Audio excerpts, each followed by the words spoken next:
पंढरपुराहून आल्या तुम्ही पायी पायी चाल आम्हाला बरेच दिवस झाले, 15 दिवस झाले चलते पायाने. आणि एकट्याच का? मंदिराच्या ठिकाणी थांबते. मग पंढरपूरहून पायी एकट्यानं कशाला घर सोडायचं? आणि वर्षातून एकदा जातो. काय नाव तुमचं? आडनाव? राहणार? आणि माहूर वर्तन तुम्ही तिकडून कसे आले मग पंढरपूरहून?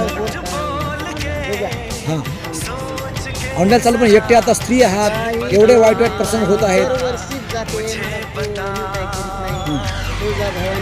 पण मला सांगा, या वयामध्ये ऐका ना, तुम्हाला देतो पैसे, विषय नाही पैशाचा, भरपूर देतो, पण या वयामध्ये घरी थांबायचं, सुना नातवंडांना चांगल्या चांगल्या कथा सांगायच्या, जिजाई महाराजा मातेमुळे शिवाजी घडले, तुम्ही आता तुमचं वय आता हळद लागली का हां तशी आमच्या कुलदैवत सासू भागली, मला ते वारी करावंच लागत.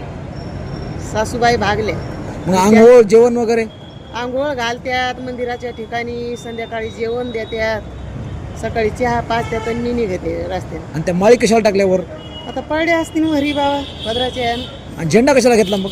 नाही झेंडा राहतो, कशाला झेंडा राहतो, कशाला झेंडा? झेंडा ते खांद्यावर राहतो. आई सासूबाई घेत होत्या, मला घ्यावाच लागत. म्हणजे सासूबाईनं सुद्धा असंच केलेलं आहे. हो कुलदैवामध्येच आमच्या ते. आणि तुम्ही देशमुख आहे तुम्ही. तो देशमुख हे तुळजाभवानीचं ताट हे, खंडोबाची वारी मागणं लागती. पण मला तुम्ही ते अगोदर तुम्ही आता म्हणतायत की मी कुठले आहे? माहूरचे. हो तुम्ही माहूरून कुठे गेलात?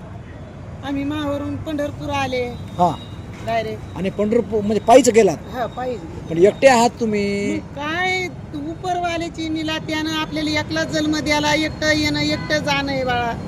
पण माझं मत थोडंसं मला माझ्या मनाला खटकायला मी काय म्हणते, तुमच्या मनाला खेळतं, पण उपरवाल्याची जर निला असली ना तर चांगल्याचा आज- पण लाग नाही होत. आज जेवढे वाईट वाईट लोक फार वाईट आहेत लोक जरी असले तरी चिल्लर देतात. भवानी माता काहीच करू शकणार.